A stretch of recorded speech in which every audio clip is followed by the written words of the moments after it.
नमस्कार जी, मैं आज की वीडियो में आपको बताने वाला हूं मांगलिक और मांगलिक दोषों के बारे में। मांगलिक कुंडली कब बनती है? आपने अक्सर ज्योतिषी या पंडित जी को यह कहते हुए सुना ही होगा कि आपकी कुंडली में मांगलिक दोष है।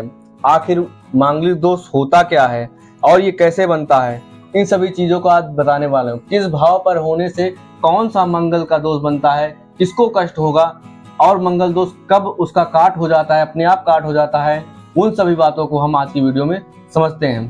तो हम आपको बता दे रहे हैं मंगल दोष बनता कैसे है, मांगलिक कुंडली बनती कैसे है। देखिए, मंगल यदि आपके जन्मांक चक्र के प्रथम भाव, यहाँ पर कोई भी राशि आपकी हो सकती है, इसको प्रथम भाव ही माना जाएगा, पहली चीज जान लीजिए।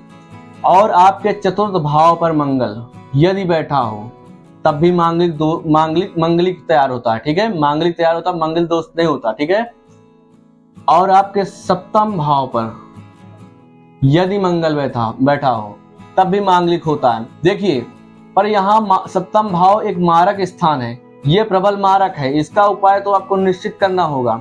मांगलिक का भी उपाय करना पड़ता है और मंगल दोष का भी उपाय। आपको मंगल दोष का उपाय करना बहुत जरूरी हो जाता है।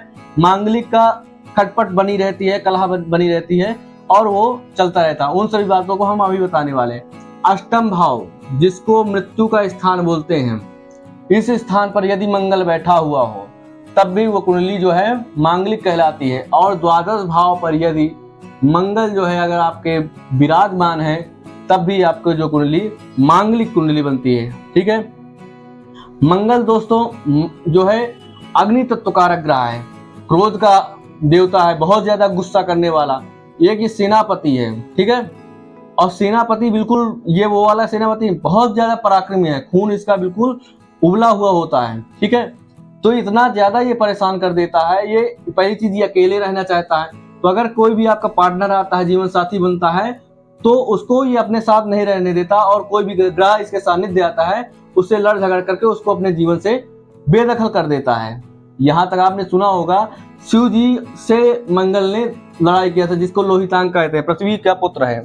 ठीक है, आप जान लेते हैं कि मंगल अगर इन भावों पर बैठा है तो मंगल दोष का काट क्या है। देखिए, यदि आपकी कुंडली में मंगल जो है मेष राशि में बैठा हुआ हो या वृश्चिक राशि में बैठा हो या जो है मकर राशि में। अब आप कहे होंगे मकर राशि में बैठने से क्या होता है, क्यों दोष का काट हो जाता है? देखिए, मंगल जो है अपनी उच्च राशि है, मंगल की स्वयं जो है मकर राशि जो है उच्च की राशि है। कोई भी अपने उच्च घर या अपने घर को कोई भी गंदा करना नहीं चाहेगा। यदि यहाँ मेष राशि आती है या वृश्चिक राशि आती है या मकर राशि आती है तो वह मांगलिक दोष नहीं होगा, केवल मांगलिक होगा, मांगलिक दोष उस पर नहीं लगेगा। कोई अगर यहाँ पर अदर जो है लगन बैठ जाती है तो आपको कहना पड़ेगा कि मांगलिक दोष उत्पन्न है। ठीक है, और एक उपाय और है, मैं बता दे रहा हूं। जैसे ये यहाँ पर बृहस्पति, देवगुरु बृहस्पति बैठ जाते हैं तो बृहस्पति जो है सभी दोषों को हनन कर देते हैं। ठीक है, बृहस्पति जिस ग्रह पर, जिस भाव पर बैठ जाएं उस दोषों को हनन कर देते हैं। तो देखिए, मैं बता दे रहा हूं, बृहस्पति की यदि दृष्टि भी पड़ जाए इन भावों पर, कौन कौन सी दृष्टि? पंचम दृष्टि, नवम दृष्टि, ठीक है, और सप्तम दृष्टि। अगर आपके बृहस्पति यहाँ बैठे हैं, मंगल आपकी कुंडली में यहाँ मंगल जो है यहाँ बैठा है, तो सप्तम दृष्टि के कारण मंगल दोष का परिहार अपने आप हो जाएगा। ठीक है, इसका आपको दोष का जो है शांति कराने की आवश्यकता नहीं है। ठीक है, दोष की शांति आपको तब कराने की आवश्यकता पड़ जाती है जब यहाँ पर कोई पापी ग्रह बैठ जाए। जैसे मान लेते हैं डबल फोर्स जिसे कहते हैं मांगलिक। ठीक है, मैं आपको बता दे रहा हूं, मंगल जो है अग्नि तत्व है और सूर्य भी अग्नि तत्व है। एक अग्नि के साथ दूसरा अग्नि इसको जला रहा है, झोंक रहा है, तो क्या हो जाएगा, ये डबल फोर्स उसका साथ पा करके ये डबल मांगलिक हो जाएगा, मतलब डबल फोर्स मांगलिक जिसे बोलते हैं। और ये जो है कष्टकारी हो जाएगा जातक के लिए, जो नहीं होना चाहिए वो भी हो जाएगा। ठीक है, मंगल यदि सूर्य के साथ कहीं भी बैठ रहा है प्रथम सप्तम और प्रथम चतुर्थ सप्तम अष्टम द्वादश भाव में कहीं भी आपकी कुंडली में बैठ रहा है तो वो बहुत विनाशक हो जाएगा। मंगल यदि आपकी कुंडली में सप्तम भाव पर है तब भी आपके लिए घातक, क्योंकि यह एक मारक स्थान है, ये मृत्यु का स्थान है। तो इन पर जो है आपको मांगलिक दोष का उपाय करना चाहिए। मैं अब आपको बता दे रहा हूं इन भावों पर यदि कुंडली पर यदि मंगल बैठता है तो उनका क्या क्या फल होता है, हम उनको जान लेते हैं। देखिए, यदि मंगल आपके जन्मान चक्र के प्रथम भाव पर बैठ जाए, पहला भाव जिसे कहते हैं तनु भाव, यदि यहाँ पर जो है सूर्य भी बैठा हो तो सूर्य क्या है, अहंकार का प्रतीक है, मंगल क्या है, गुस्सैल है। तो आपको समझ जाना चाहिए कि मंगल के साथ सूर्य बैठकर उसको और झोंक रहा है, तो ये जातक क्या हो जाएगा, अत्यधिक गुस्सैल हो जाएगा, अहंकारी भी हो जाएगा। ठीक है, बहुत ज्यादा। इसका आपको उपाय करना बहुत जरूरी हो जाता है सूर्य के साथ यदि मंगल बैठा हुआ है तो। ठीक है, ये यहाँ पर क्या होगा, अहंकारी हो जाएगा। चतुर्थ भाव पर, चतुर्थ भाव किसका कारक है, सुखों का कारक है, माता का कारक है। तो आप ये जो जातक होगा अपने माता से झगड़ा करने लग जाएगा, सुख से वंचित हो जाएगा। तो चतुर्थ भाव में मंगल सुखों की कमी लाता है और कठिनाइयां आपको दे देता है। ठीक है, चतुर्थ भाव का मंगल आपके लिए लाभप्रद भी नहीं होता। सप्तम भाव इसकी आय पर पड़ रही है, इसके कर्म पर पड़ रही है, तो उसके लिए अब भाई ये जो है कमजोर है, तो कमजोर इंसान क्या होगा, जो जिसको खुद ही गुस्सैल है, अब बिल्कुल कमजोर है, वो अगर सप्तम भाव पर देखेगा क्या होगा, तो वो आपका जो है धन से भी, जो आपको कर्म है उससे भी वंचित कर देगा। ठीक है, अगर मंगल यदि आपके सप्तम भाव पर बैठा है, सप्तम भाव जाया का भाव होता है, यानी पत्नी का भाव होता है, पार्टनर का भाव होता है। तो सप्तम भाव में यदि आपके कुंडली में मंगल विराजमान है तो वैवाहिक संबंधों में सुख में जो है क्या ले आ जाएंगे, कमी आ जाएगी। किसमें, पार्टनर से आपकी कोई बनेगी नहीं, जो भी आपका दोस्त होगा उससे आपका जो है झगड़ा हो जाएगा, निश्चित रूप से झगड़ा हो जाएगा। आपके विवाह में कभी न कभी कलह निश्चित रूप से आती रहेगी और यह बहुत ज्यादा घातक होता है, क्योंकि ये सप्तम भाव जो है मारक भी स्थान होता है। ठीक है, यदि आपके कुंडली में मंगल जो है अष्टम भाव पर यानी यहां पर बैठे हुए हो तब क्या होगा, मैं आपको बता दे रहा हूं। मंगल यदि आपके कुंडली में अष्टम भाव पर बैठ गए जाए,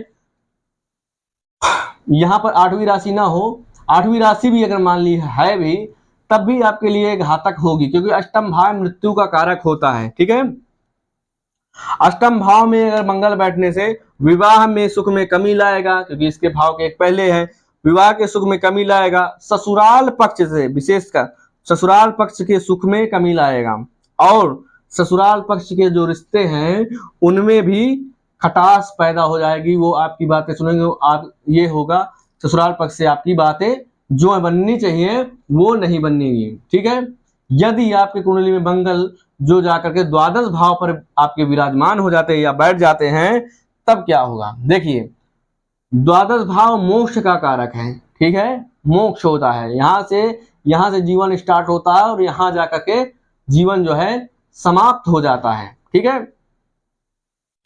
द्वादश भाव में मंगल बैठ जाए तो अष्टम दृष्टि इसकी यहाँ पर आ रही है, सप्तम दृष्टि इसकी यहाँ पर आ रही है। तो मंगल जो है यहाँ बैठ करके आपको क्या देगा, वैवाहिक सुख में कमी कर देगा, रोग को बढ़ा देगा, क्योंकि भाई यहाँ पर आप वो अच्छे दृष्टि, हालांकि मंगल की दृष्टि अच्छी होती है, परंतु यह अग्नि तत्व के कारण होने के कारण गलत स्थान में बैठ जाने के कारण, देखिए जब भी हम गलत के आदमी के साथ रहते हैं तो क्या होता है, हम लोग भी बिगड़ जाते हैं। तो वैसे ये गलत स्थान में बैठ जाने के कारण अपना फल अच्छा नहीं देता। ठीक है, जो इसको फल अच्छा देना चाहिए उस फल में कमी कर ला देता है। तो ये क्या, मंगल जो है विवाह में कमी लाएगा, रोग की वृद्धि करेगा, और यहाँ जो है शारीरिक जो क्षमता होगी, यहाँ जो सप्तम भाव जो होता है शारीरिक क्षमता आप समझते ही होंगे, उस क्षमताओं में कमी ले आ जाएगा और घर में अक्सर कलह का कहीं ना कहीं कारण बन जाता है।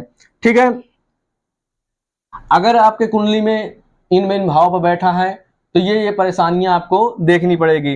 जिनका विवाह नहीं हो रहा होगा उनके विवाह में बार बार बाधाएं आ जाएगी, विवाह में देरी होगी, विवाह यदि तय होता है तो उसमें उसके बाद उसको टूट जाता है। शादी के बाद जीवन साथी के साथ किसी न किसी वजह से अनबन हो जाती है। हमेशा ये लोग क्रोध बहुत ज्यादा करते हैं, ठीक है, ये क्रोध करते हैं। और मंगल जो है रक्त का कारक है, मंगल जो है खून का कारक। तो मंगल रक्त मज्जा अस्थि रक्त तथा मज्जा तंग मेरी विचार धाता सूर्यादीनाम कमाद्युज। तो मंगल जो है रक्त का कारक है, तो यहाँ खून की जो है विकारता ले आएगा। क्या ले आएगा? ये अगर मंगल इन भाव पर बैठा है तो खून में विकारता ले आएगा, ठीक है। अब हम इनके बारे में जान गए और आपको बता दें, यदि मंगल, ये दिख रहा होगा कन्या राशि, यदि मंगल जो है कन्या छठवें लग्न से, यहाँ पर छठवीं राशि, यहाँ पर छठवीं राशि, यहाँ छठवीं राशि, यहाँ छठवीं राशि, यहाँ छठवीं राशि अगर ये पड़ती है तो ये क्या होगा, बहुत ज्यादा घातक हो जाता है, ठीक है। इसका परिहार आप जरूर कर लें, मैं आपको परिहार भी बता दे रहा हूं। तो आपने जाना प्रभाव के बारे में, अब मैं आपको बताने जा रहा हूं परिहार के बारे में। दोस्तों परिहार क्या है मंगल दोष का? परिहार मैं आपको बता दे रहा हूं। मंगल दोष से मुक्त होने के लिए आपको सबसे पहले सबसे बड़ा उपाय है कि अपने क्रोध पर और अहंकार पर विजय पाना होगा। आपको इसमें अहंकार क्रोध पर आपको नियंत्रण लाना होगा। रोजाना हनुमान चालीसा का आपको 11 पाठ निश्चित करना पड़ेगा, या मंगलवार को निश्चित 11 पाठ जो है आप पाठ करें, ठीक है, ये भी बता दे रहा हूं। और चांदी के बर्तन में, ये चांदी की जो है आपको चौकोर डिब्बी ले लेना है और उसमें शहद डाल करके बंद करके रख देना है। इससे शहद आपको खाना नहीं चाहिए। जो मंगल दोष से पीड़ित हैं वो शहद ना खाएं, शहद खाने से उनके लिए और जहर हो जाएगा, ठीक है। तो वो शहद, कोई उनके यहाँ मेहमान आ रहा है तो उनको खिला सकते हैं, उससे अच्छा मंगल दोष से समन भी होता है। तो आपको क्या करना, चांदी की डिब्बी में शहद में भर करके रख देना है। इससे जो है आपका मंगल दोष से वो हो जाता है, परिहार हो जाता है, ठीक है। अब आपको बता देना है, यदि आपका पार्टनर जो है मांगलिक नहीं है और केवल आप जो है मांगलिक हैं, तब आप क्या होगा, आपका क्या होगा बता दे रहा हूं। उसके लिए आप एक काम करिए, सबसे सरल उपाय है आपको कुंभ विवाह। कुंभ विवाह जो है उसको करने से जितना मंगल दोष से उत्पन्न जो है विवाह में आ रही बाधाएं वो जो है सब समाप्त हो जाएंगी, ठीक है। तो जो है आप इतना अगर आप करते हैं तो आपका जो है सभी प्रकार के कष्टों से दूर हो जाते हैं। हनुमान चालीसा का मंगलवार को पाठ जरूर निश्चित रूप से करें, ठीक है। मैं दोस्तों अब वीडियो बहुत ज्यादा लंबी हो जाएगी, इसलिए मैं अब विदा लेता हूं। मैं यही कामना करता हूं कि आप स्वस्थ रहें, मस्त रहें, हमेशा हंसते रहें, और चैनल को हमारा हो सके तो लाइक सब्सक्राइब भी कर लें। मैं चलता हूं, लेता हूं विदा। सभी को महादेव।